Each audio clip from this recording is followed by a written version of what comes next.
Good morning, everybody, and welcome to the Children's Media Summit. This is a unique event in the history of children's content in this country, when advocates for young people, the media industry, and its regulators and policymakers have come together to try and find some answers to the issues the children's audience and the industry are facing in rapidly changing times. After debates and discussions at the Children's Media Conference, a series of meetings in Parliament hosted by Baroness Benjamin and the All-Party Parliamentary Group, we finally come together to find one voice. We should congratulate ourselves on getting this far. I'm Nigel Pickard, a founding member of the Children's Media Foundation, which has organised today's event, and the Foundation wanted me to offer special thanks to the BFI for their support in providing the venue. Now, today is about the massive shift in audience viewing from linear channels to on-demand services and social media. You'll hear research from Ofcom that shows how dramatic this is. While the streamers play their part, a great deal of content viewing for children over 7 and teenagers is now taking place on unregulated platforms such as YouTube and TikTok. This has significantly affected the viability and effectiveness of public service and culturally relevant content for children and young people in the UK. There are implications for the industry in terms of revenue, commissioning, and attention, but at the Foundation, we believe it could have life-changing effects on the audience, on young people's well-being and sense of self, on their connection with each other and with the world around them. We'll hear more about this morning. This has knock-on effects for their engagement with society, the UK's diverse cultural life, and for their loyalty to public service in the service media in the future. We are here to consider if this matters and what can be done about it, which will take up the afternoon sessions. We plan to reach a point where we can all unite behind an approach to our political and regulatory colleagues to ask them to recognise the seismic changes that are taking place and the need for action. We may not today agree a definitive course of action, but we will explore the possible solutions that could be put to government or any future government for deeper investigation and a commitment to change. One of the reasons this event is unprecedented has been the coming together of all the major broadcasters and industry associations, joining audience advocacy groups like the Children's Media Foundation in a series of frank and positive meetings throughout the autumn of last year, which led to today's events. We'll hear from those contributors later. The meetings were skillfully chaired by Emma Scott, who will be hosting some of the sessions today, and our thanks go to Emma, who took a step out of the work she does as chair of World Book Day and her various advisory roles to help that unique coalition make progress. But let's start with our opening keynote and get back to the basics of why this issue really matters, because of how it affects children and young people in the UK at a time when there are so many other pressures on them and so many failures to support them to live their best lives. Paul Lindley is Chancellor of Reading University, a trustee of Sesame Workshop, and the man behind the 2023 book, Raising the Nation, How to Build a Better Future for Our Children and Everyone Else, described by Baroness Helena Kennedy as a brilliant, exciting manifesto for change. Paul started his career at KPMG before 9 years at Nickelodeon UK, where he became general manager. Then Paul embarked on a career as an entrepreneur, founding Ella's Kitchen, now the premier baby and children's food brand in the UK. In 2018, Paul was appointed chair of the new London Child Obesity Task Force by Mayor of London, Sadiq Khan. His book is a compendium of all that's wrong with the way we deal with our kids as a nation, but is also packed with solutions from a huge number of contributors and collaborators. We hope that his intervention today can set us on a collective road to solutions too. Please welcome Paul Lindley.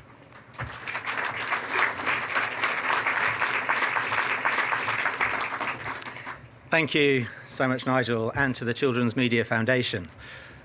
I'm absolutely honoured to be asked to speak here this morning and delighted in so many ways to come back to my roots and children's television, recognising a good few old friends and colleagues here, slightly more grey hair than I remember, but after so many years away from this industry that I do love.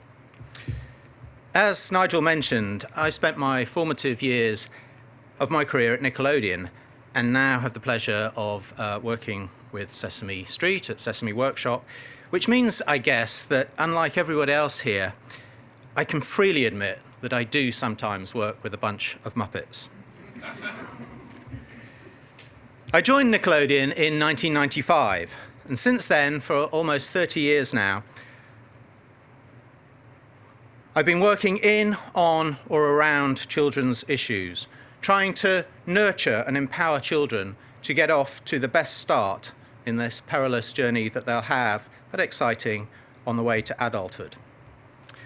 Now, when I was applying for that job at Nickelodeon those 30 years ago, I remember being so excited by the possibility of working in children's television.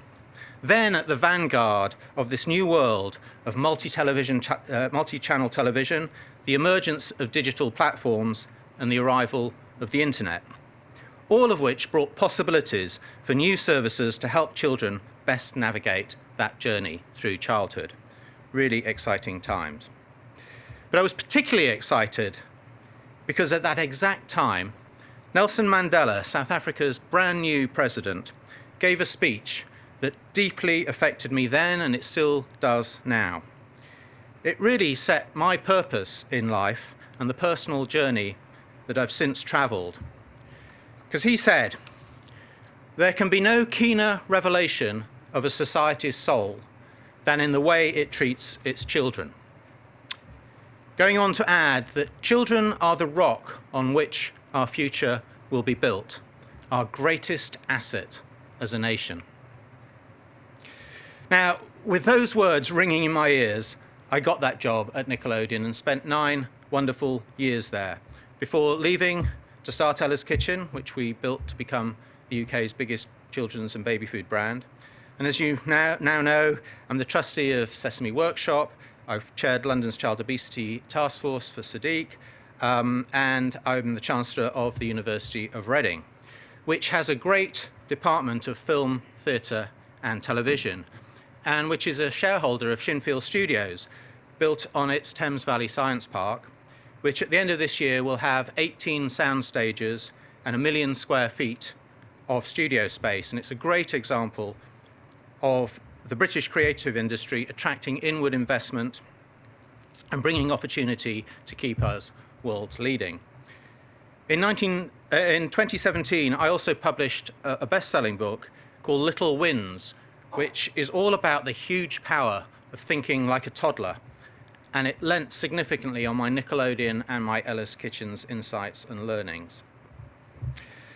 Now, those 30 years also saw great broader optimism for building a nation where all childhoods are important and all are supported. From a government that in 1997 took over 1 million children out of poverty, to the hope that the technological revolution brought, to the opportunities for education and entertainment and social connection that the media and social media landscape similarly promised. But over the last decade or so, the focus on children has first stalled and then has gone into reverse in terms of protecting their well-being, their welfare, and their opportunities, because of government priorities, economic policies, political choice, and the silos of cultural deserts that the globalized youth culture, technological developments, and ineffective regulation have created. And then, during the pandemic, the time when children suffered the harshest and lifelong impacts from the lockdowns, when we may remember that we opened pubs before we opened schools, I thought deeply about Mandela's words, their impact on me, and the seed that he had sown all those years before. And sustained by its hope and my now decades of experience, and a continued belief in the importance of a child-centred future, I began researching and writing the book that was published at the end of last year, Raising the Nation: How to Build a Better World for Our Children and Everyone Else. Now, it challenges us to redefine what success looks like for a society, and is a draft manifesto for what a big public policy framework and ideas could look like if we prioritised a commitment to ensure that every child has a chance to thrive. That should be our measure of success, the thing that we're most proud of for what it reveals about our society's soul, the ability for every child to feel significant, to have a thriving childhood, and to become the person that each has the potential to be. So today I want to talk about what I believe is a crisis in British childhoods. A crisis that doesn't endanger the well-being of our children, but also risks the future well-being of our whole country. I want to share some ideas of how we could change this trajectory, including through children's media. I'd like to talk about three things. How we've got into this terrible mess, where childhood seemingly isn't valued, the opportunities for a child-powered future, including the role that high-quality children's media can play, and why now is a consequential time, a moment of opportunity for transformational change, and what we can all do to make that change happen now. I do believe that we have a fundamental crisis in childhood in this country today, and it's really framed by the bookends of some words. Those of Mandela that were eloquent back 30 years ago about the importance of children, and those that are alarmingly absent from the terms of reference, the initial terms of reference of the current COVID inquiry, which neglected to mention any of the following words: child, childcare, toddler, children, baby, college, school, preschool, nursery. Didn't even have the word play in there. That crisis, I believe, is born from four fundamental ways childhoods have transformationally changed over this last generation, and each is relevant to thinking about the role British children's media can, and I think must play in finding solutions to the crisis. First of all, everyone under 30 has grown up in a volatile, uncertain, complex, and ambiguous world, where planning a future is impossible and stress is toxic. They have experienced a national or a global crisis, followed by another crisis, followed by another crisis throughout their lives. Be that environmental, social justice, global financial, economic austerity, political and populist, public health and pandemics, personal health and mental health, technology, terrorism, or geopolitical. They all come one after another, and we haven't really found solutions, long-term solutions to any of them. Second, transformational change is that their lives have been lived in a world where short-termism dominates institutional decisions like never before. Be that in business, where now private equity owns a significantly higher proportion of assets. Education, think about the rise of league tables and SATs. Politics, well, populism came and the mythical promises of oven-ready solutions to everything. Or the media, where you can think of 24-hour news cycles and the ubiquitous social media. Third transformation, and you don't need me to tell you anything about this, is that the digital revolution has changed every aspect of childhood, from the positives of offering connections, knowledge, and belonging, to the negatives of content, contact, conduct, and consumer risks. And finally, there's the transformed demographic makeup of our population. Children make up a significantly smaller proportion of our overall population than they did when I was born, say. Yet, with a third of them now living in poverty, they're also more than twice as likely to be growing up in poverty than when I was born. And that's even though the GDP of our country has doubled. The spread of ages of new mothers is now much wider. The role of fathers is much more engaged. and the number of children in single-mother households has increased massively. And our society is also incredibly much more diverse. And the consequence is that our public services have not adapted to be relevant, to reflect fairness, to give equality of opportunity across all childhoods. And that includes public service children's media. So taking these fundamental changes on board and listening to the plethora of ideas from my research, my experience, and from the guest essayists in my recent book, I spotted three golden threads, if you like, that weave their way through the myriad of these issues, but therefore, as I see it, present a myriad of opportunities if we can harness the potential that each of these threads gives.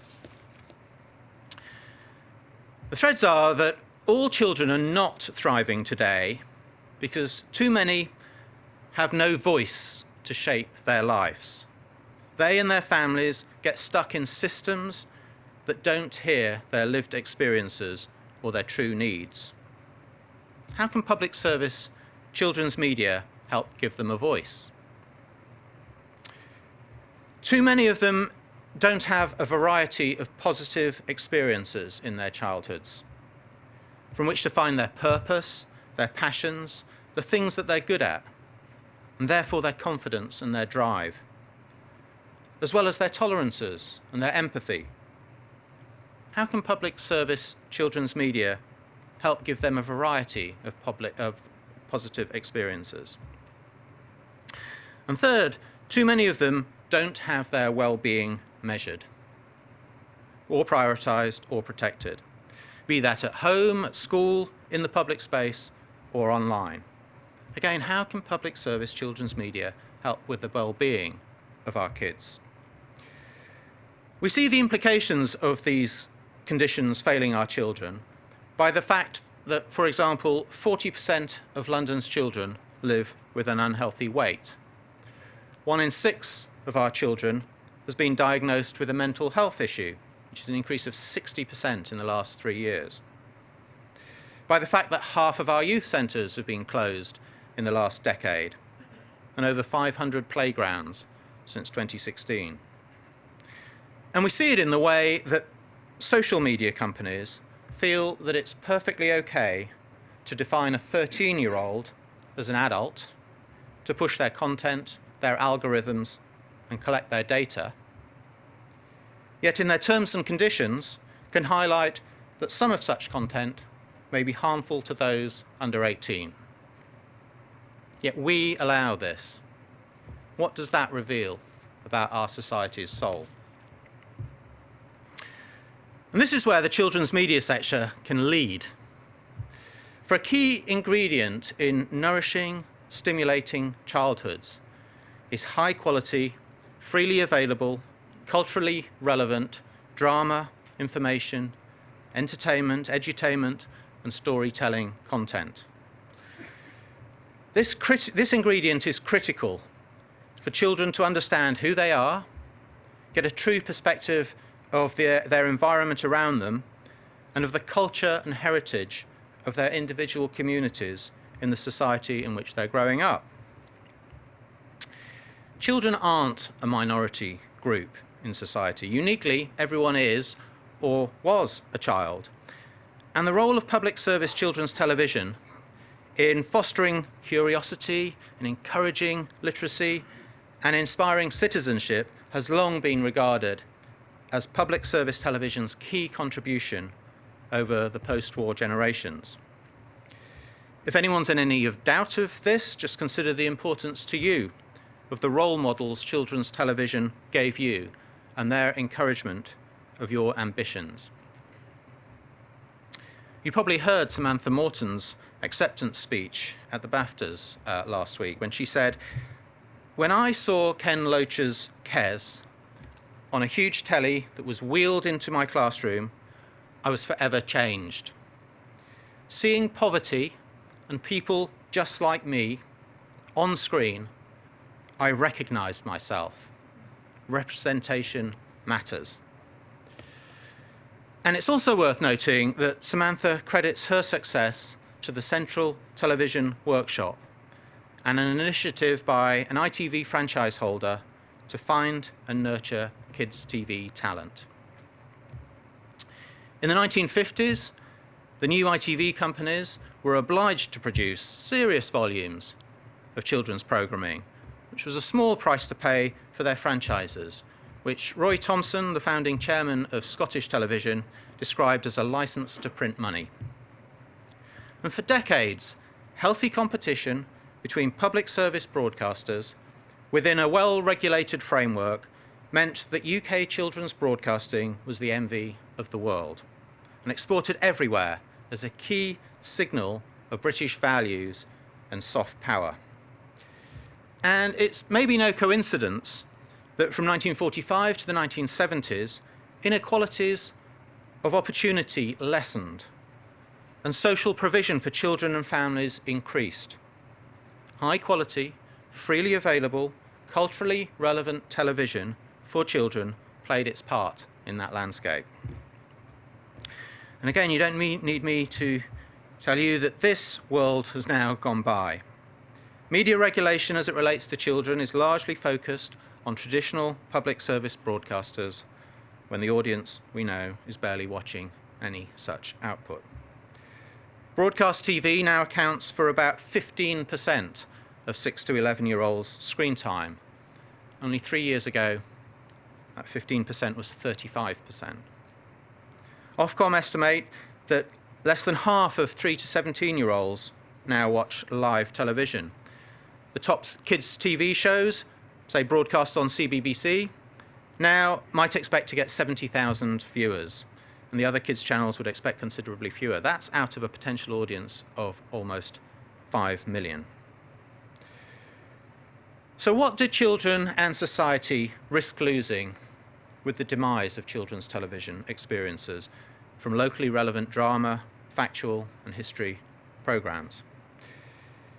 It's worth, I think, at this point, stopping and defining what we mean by public service children's content.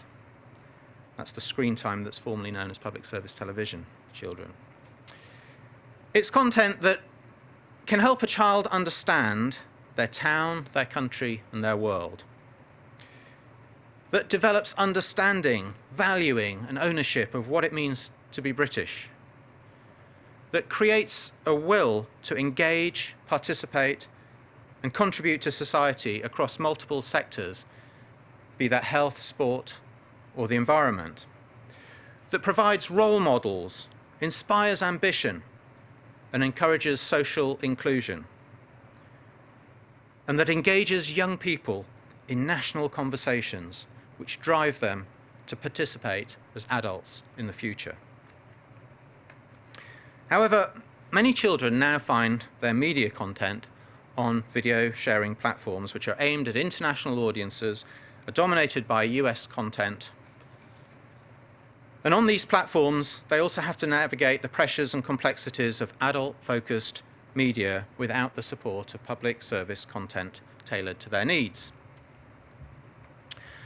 So perhaps we ought to be stepping back and asking, what do we want our children's role models to be? Who is it? Is it the influencers or extremists on social media? Or is it the diverse and inclusive performers and characters we see on public service children's television? Where do we want them to get their view of the world and their communities from? I'm not suggesting that we can turn the clock back to a cosy world of Watch with Mothers and those terribly nice people from Blue Peter. Nor am I suggesting that the past was wonderful and that the present is scary and nasty.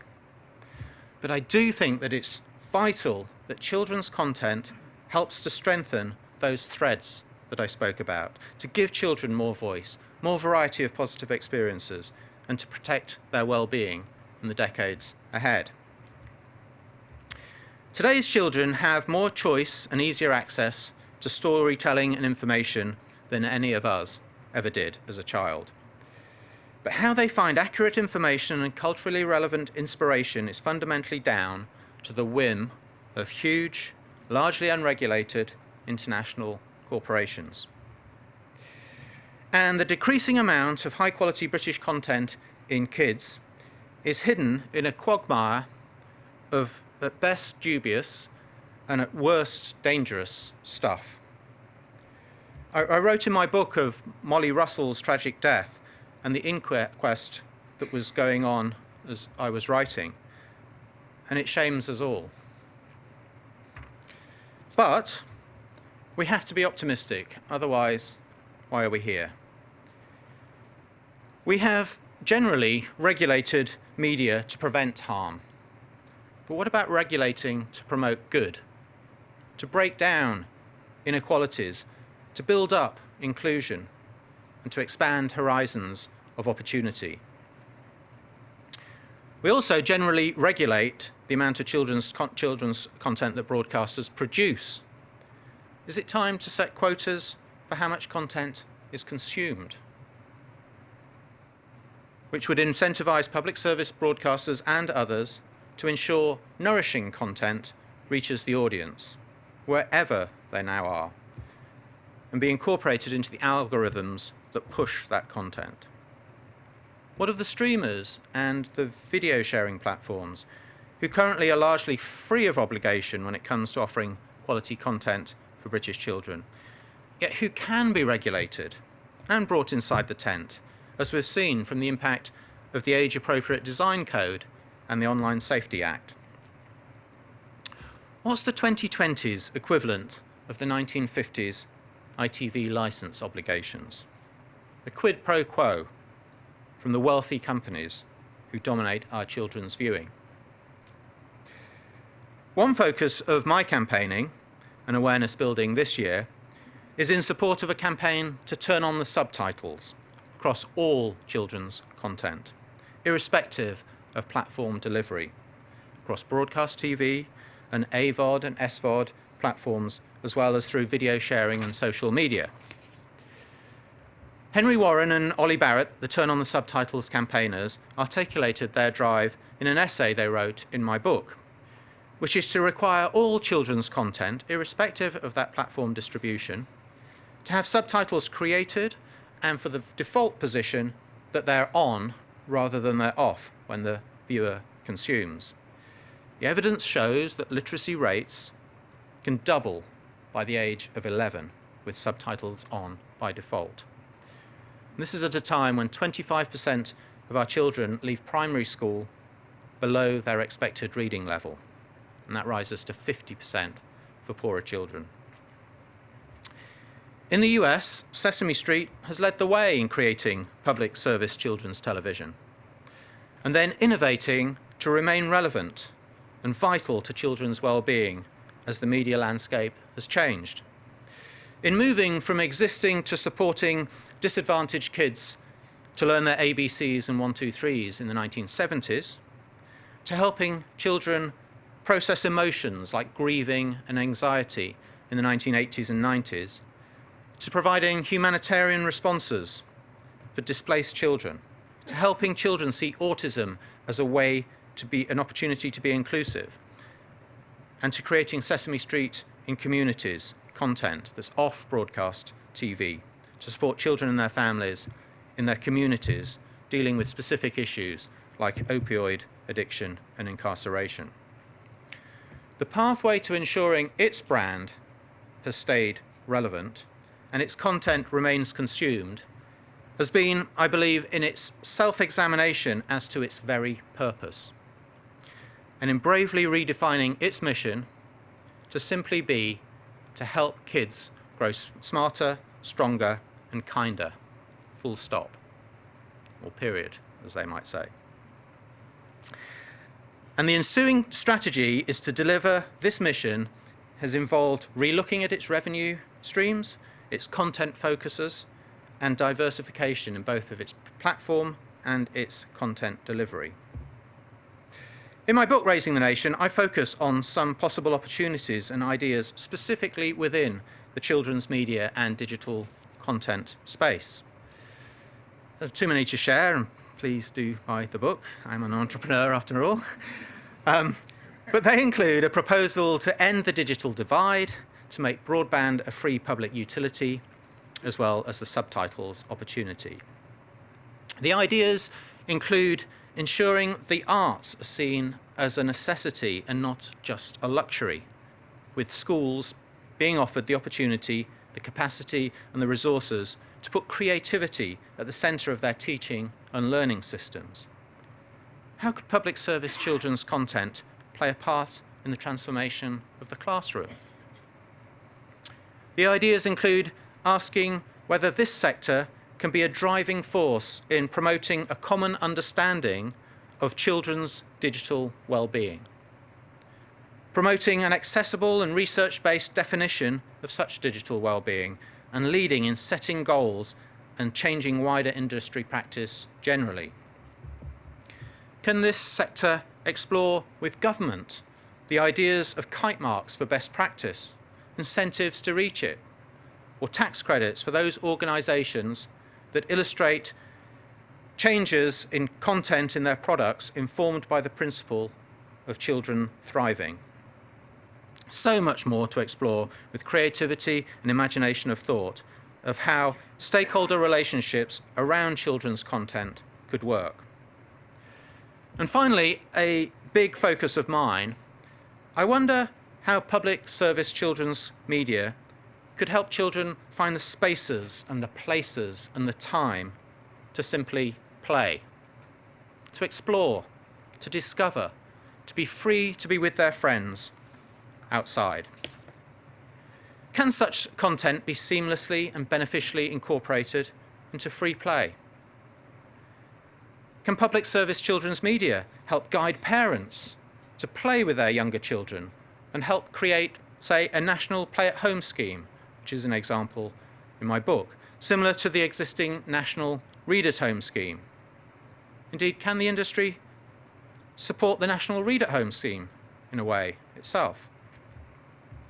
Can this sector help teachers to learn to teach through the medium of play and imagination?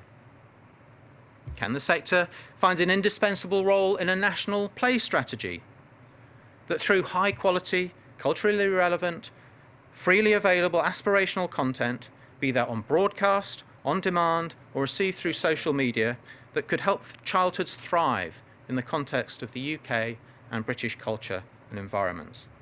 I think it can, and I think actually it must. We are at a moment of inflection. Decisions, policies and regulations made today will have an impact for a generation or more as we cross the Rubicon to a digital, platform-agnostic, AI-supported, yet culturally relevant future for children's media. This industry can play a leading role in helping children thrive in this world. But you'll need to be brave, curious, creative, innovative, entrepreneurial, and forceful to make the case to and partner with government and set the agenda for building a better future for our children and therefore everyone else. And critically, from my point of view at least, we have to involve children in defining our challenge, in exploring the solutions, and in understanding why they make the choices that they do. High-quality British children's content will become scarce and could become extinct. So we must remember that 101 of GCSE biology, Darwin's theory of evolution, which doesn't say that it's the biggest that will succeed, nor does it say that it's the fastest that will win. No, it's those that can best adapt to changing environments that thrive. And the environment has fundamentally changed, and children's media stakeholders have to adapt now. We all hold responsibility and opportunity. Parents, politicians, producers, all of us have a role to play here. But we all need to step up before it's too late. As well as our great tradition of making great British media for our children, we risk losing our heritage of growing new producers and writers. Once the traditional regulated broadcasters and their budgets are no longer being found by children, who's going to pay for this vital element of our children's nourishment. British children's media needs to be brave and curious to explore how it can thrive, who it will work with, who it needs to persuade to join it, and drive our collective mission to use media to help children thrive. So I said I'd talk about three things: how we've got into this mess of what childhoods have become, what's changed, and how we have this opportunity at this consequential time to adapt and reinvigorate both the industry and our children's childhoods. I hope they're thoughts to take forward to the rest of the day, your discussions, your panels, but also for your quiet moments of ponder. Now, there's a Chinese curse that says, "May he live in interesting times." Well, like it or not, we do live in interesting times, scarily interesting times. But they're also highly creative times. And luckily, you're really highly creative people. They give us this opportunity to grab the challenge before us and make them consequential in a way that they can help our children thrive in the content that they consume. Thank you very much.